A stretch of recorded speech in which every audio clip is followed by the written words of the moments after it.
Hello class. यहाँ पर इन lectures में हम MCQs कवर करेंगे टॉपिक वाइज। तो जिन बच्चों ने मेरे लेक्चर्स नहीं देखे हैं, I would request you all to just visit our YouTube channel और पुराने लेक्चर्स सारे आप देख लो। MCQs में बढ़ने से पहले मैं आप सबसे यही रिक्वेस्ट करूँगी कि आप पुराने लेक्चर्स जो हैं उनको देख लो, ठीक है, उनको पढ़ लो। तो क्योंकि उसके बाद ही MCQs को सॉल्व करने का मज़ा भी आता है ना। तो स्टार्ट करते हैं। हमारा फ्रीडम मॉडर्न हिस्ट्री का पहला टॉपिक है रिवोल्ट ऑफ 1857। बहुत डिटेल में ये टॉपिक मैं कवर करवा चुकी हूँ हमारे पुराने लेक्चर्स में। तो जिन्होंने वो लेक्चर्स नहीं देखे हैं प्लीज़ जाइए वो लेक्चर्स देखिए, उनको पढ़िए और उसके बाद MCQs पे आइए, ठीक है। और जिन्होंने देख लिए हैं तो उनके लिए ये MCQs यहीं पर ही हैं, तो आइए। पहला क्वेश्चन है, Mangal Pandey incident took place at. देखो यहाँ पे ध्यान से क्वेश्चन देखो, इंसिडेंट की बात हुई है, मंगल पांडे इंसिडेंट की बात हुई है। तो जब इंसिडेंट की बात हो रही है तो हमारे ऑप्शंस हैं मेरठ, बैरकपुर, अंबाला या लखनऊ।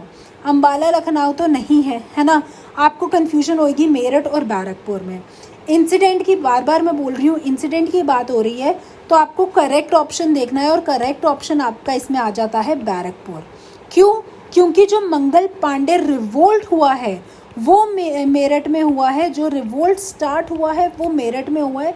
और बैरकपुर में इंसिडेंट हुआ था जब मंगल पांडे ने 34 नेटिव इन्फेंट्री के जो सोल्जर थे, सीनियर ऑफिशियल थे, ठीक है, उनको मार गिराया था।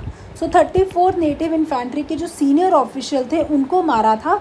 वो कहाँ पर हुआ है? बैरकपुर में हुआ है। और एग्जैक्ट डेट भी देख लो तो 29 मार्च 1857 को ये रिवोल्ट हुआ है, ठीक है। So this was your first question. Second question पे आ जाओ। Immediate cause of India's first independent war of independence was.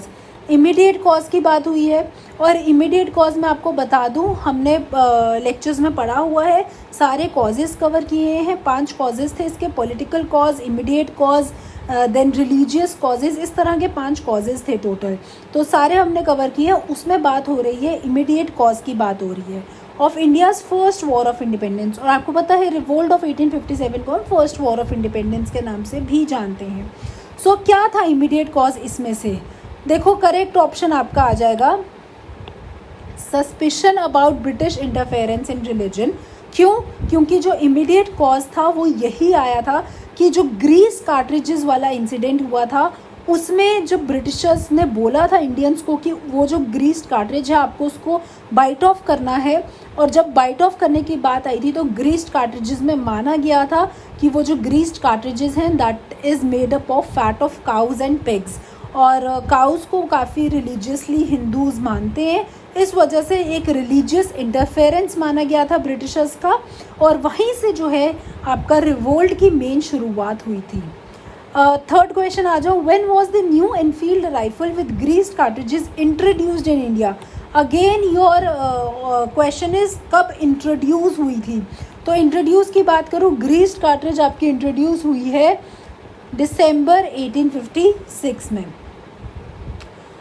Fourth question, with which uprising is Mangal Pandey associated.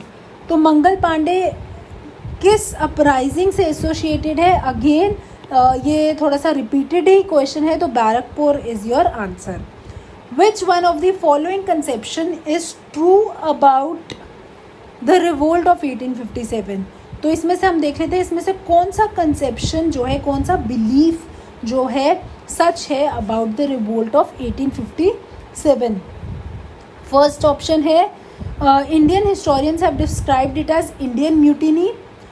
क्या इंडियन म्यूटिनी की तरह इसको डिस्क्राइब किया गया है? तो no, it is described as sepoy mutiny. India का कॉन्सेप्ट रिवोल्ट में अभी तक आया ही नहीं था। मैंने बार बार ये चीज़ें डिस्कस की हैं। रिवोल्ट में इंडियन जो नेशनैलिटी का कॉन्सेप्ट है वो नहीं आया था, तो इंडियन म्यूटिनी की तरह इसको डिस्क्राइब नहीं किया गया है बल्कि सिपॉय म्यूटिनी की तरह इसको डिस्क्राइब किया गया है। तो पहला तो गलत हो जाता है। दूसरा, British historians have described it as a war of independence. तो ब्रिटिश हिस्टोरियंस ने इसको डिस्क्राइब नहीं किया है वॉर ऑफ इंडिपेंडेंस को, ये इंडियंस हैं जिन्होंने इसको डिस्क्राइब किया है war of independence.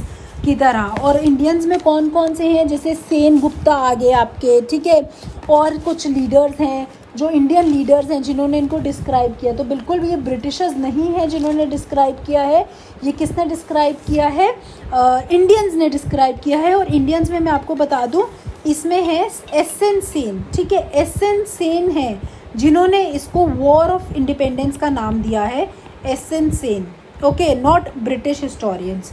Again this becomes your wrong statement. C statement पे आ जाओ, it gave a death blow to the system of East India company's rule in India. तो it gave a death blow to the system, बिल्कुल सही, जी हाँ, इन्होंने एक तरह से ख़त्म कर दिया था ईस्ट इंडिया कंपनी का रूल, और यहाँ से ब्रिटिश एडमिनिस्ट्रेशन जो है स्टार्ट हो गई थी, यहाँ से गवर्नमेंट स्टार्ट कर दी गई थी, और ईस्ट इंडिया कंपनी का जो रूल था वो ख़त्म हो गया था, ठीक है। तो जी हाँ, बिल्कुल सही जवाब है सी ऑप्शन जो करेक्ट है। यहाँ पे ब्रिटिश ईस्ट इंडिया कंपनी या ईस्ट इंडिया कंपनी का मैं रूल बोलूँगी, वो ख़त्म होके और एक नया रूल स्टार्ट हुआ था जो कि था ब्रिटिश एडमिनिस्ट्रेशन का। तो सी ऑप्शन आपका यहाँ पे करेक्ट है। फोर्थ भी देख लेते हैं, फोर्थ क्या ऑप्शन है। फोर्थ है आपका, it was for the improvement of administrative machinery in India. ये चीज़ें मैंने बहुत डिटेल में कवर कर ली हैं, तो ये भी पॉइंट नहीं है, it was not for the improvement, right. Okay, sixth question पे आ जाओ। Who among the following was bestowed with the title of Sahib-e-Alam Bahadur by Bahadur Shah during the uprising of 1857। तो इट वॉज भक्त खान। भक्त खान उनके जो हैं एक तरह के फाइटर भी रहे थे, बहादुर शाह की तरफ से भक्त खान आए थे लड़ने जब रिवोल्ट ऑफ 1857 की बात हुई थी, ठीक है। तो भक्त खान उनके जो थे कमांडर इन चीफ रहे थे, okay. Next, what was the main cause of 1857 revolt. तो मेन कॉज क्या था 1857 रिवोल्ट का? Public outreach, military discontent, management of Christian missionaries या पॉलिसी ऑफ ब्रिटिश एम्पायर। तो सब में से देखें, policy of British empire was the main cause of 1857 revolt. Eighth question आ जाता है, the first war of independence जो कि रिवोल्ट ऑफ 1857 है, स्टार्टेड फ्रॉम। तो your options are Lucknow, Jhansi, Meerut या Kanpur. Right option is Meerut. Meerut से जो है रिवोल्ट स्टार्ट हुआ था। हमने ये चीज़ बहुत बारी पढ़ ली है मंगल पांडे इंसिडेंट के बाद। नाइन्थ क्वेश्चन है, the first event relating to the war of independence of 1857 was. पहला इवेंट कौन सा था? Right option is marching of sepoys to Delhi's red fort, ठीक है। यहाँ से जब मंगल पांडे का इंसिडेंट हुआ था और वहाँ से जितने भी जो सिपाही इंडियंस थे जो रिवोल्ट में उतरे थे, वो सीधे के सीधे कहाँ गए थे? रेड फोर्ट गए थे, बहादुर शाह जफ़र जी के पास गए थे और उन्होंने बहादुर शाह जफ़र जी से रिक्वेस्ट की थी कि प्लीज़ आप हमारे लिए रिवोल्ट जो है लड़े। तो ऑप्शंस देख लेते हैं क्या क्या है। Kanpur revolt and taking over the leadership by Nana Sahib. Kanpur का रिवोल्ट बाद में आया था, तो ये चीज़ नहीं थी सबसे पहला first event. Begum Hazrat Mahal leadership of ओध, ये भी नहीं था, पहला नहीं था। Revolt by Rani of Jhansi, ये भी नहीं था क्योंकि झांसी का जो रिवोल्ट था वो डॉक्ट्रिन ऑफ लैप्स से रिलेटेड था, तो ये चीज़ भी नहीं थी। सबसे राइट ऑप्शन है पहला इवेंट यही हुआ था कि सारे के सारे सिपॉइज कहाँ गए थे? दिल्ली रेड फोर्ट पे गए थे बहादुर शाह जफर जी के पास। Next question is symbol of 1857 independence struggle was. देखो ये वेरी इंपॉर्टेंट क्वेश्चन, सिंबल क्या था 1857 का? तो your options are lotus and chapatis, eagle, scarf या टू स्वर्ड्स। देखो राइट ऑप्शन आपको पता होना चाहिए, lotus and chapatis is the right answer. This was the symbol of 1857 independence struggle, okay. Next question, which one of the following centers of the uprising of 1857 was recaptured by the English। तो इसमें से कौन से centres जो थे वो recapture किए थे ब्रिटिशर्स ने, इंग्लिश ने? झांसी, मेरठ, दिल्ली या Kanpur. Right option is Delhi, okay.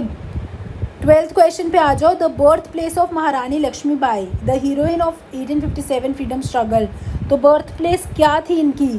Birth place थी इनकी वाराणसी। झांसी मत करेक्ट करना इसको, बर्थ प्लेस जो थी इनकी वाराणसी थी, ठीक है।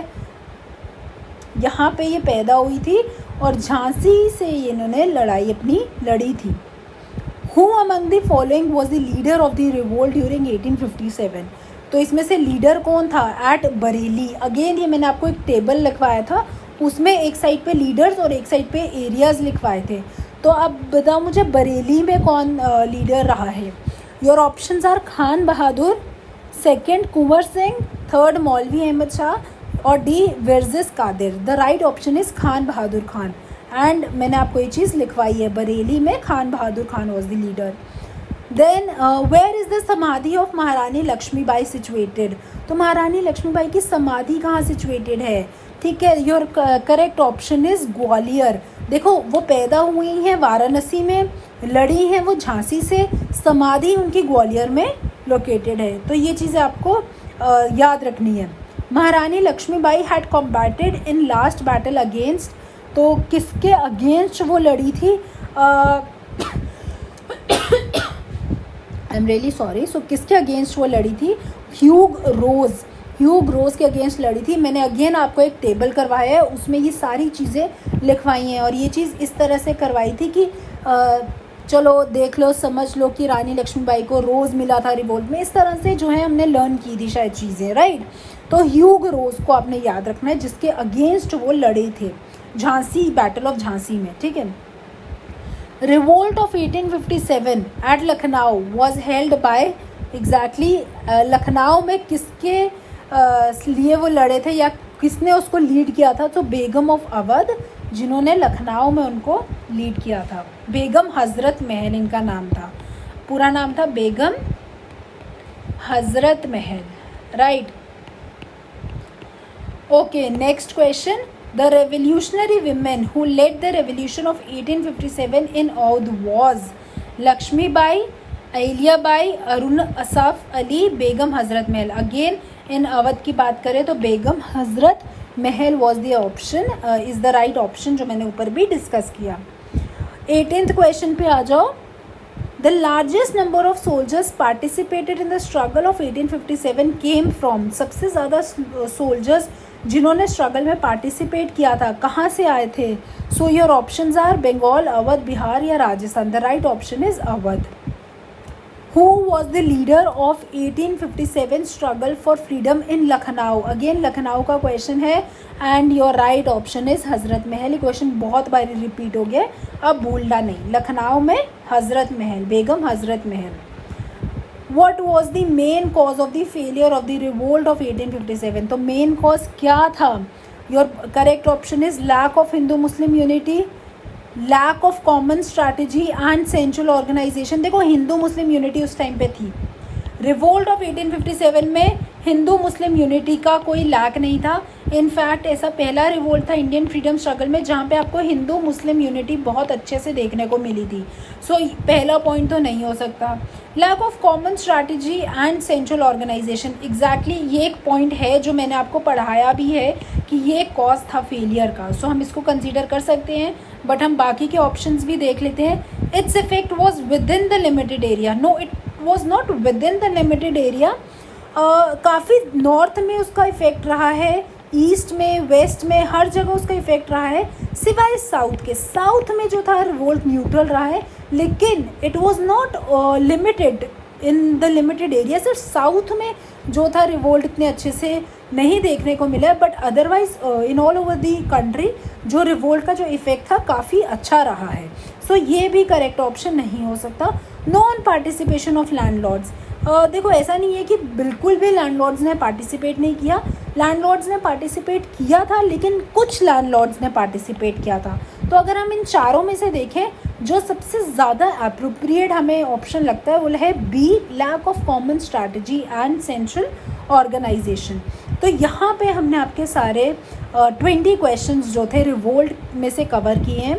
अगर कोई भी डाउट है, किसी को कुछ भी थोड़ा भी डाउट है, आप मेरे से कमेंट सेक्शन में आप हमें बता सकते हैं। So thank you class, and मिलते हैं in your next lecture with your next topic. Okay, thank you.